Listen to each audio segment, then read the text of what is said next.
L'association Tafé Vision a organisé le 27 mai à Zignaré une cérémonie de pitch de 10 projets de films dénommés Écrire au féminin. Cette activité a la particularité, comme son nom l'indique, de présenter des projets venant que de filles formées par l'association elle-même.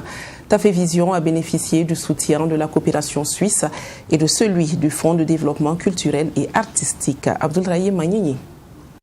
Après un mois de formation en écriture de scénarios, les 10 stagiaires de l'association Tafé Vision, tour à tour, passent devant les autorités et autres acteurs du monde du 7e art pour présenter leur projet de film.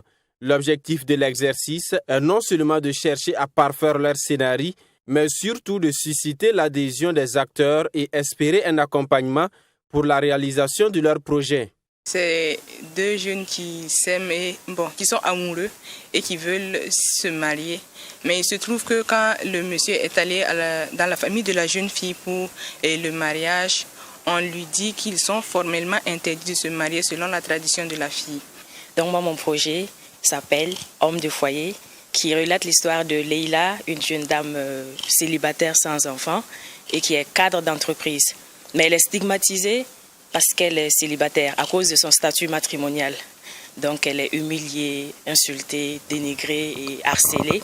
Mais néanmoins, elle va rester brave. Pour cette édition, le thème retenu est le vivre ensemble avec un accent particulier sur les problèmes dans les cellules familiales. Et à travers les différents projets présentés, ces femmes abordent les problèmes qui entravent le vivre ensemble dans la société.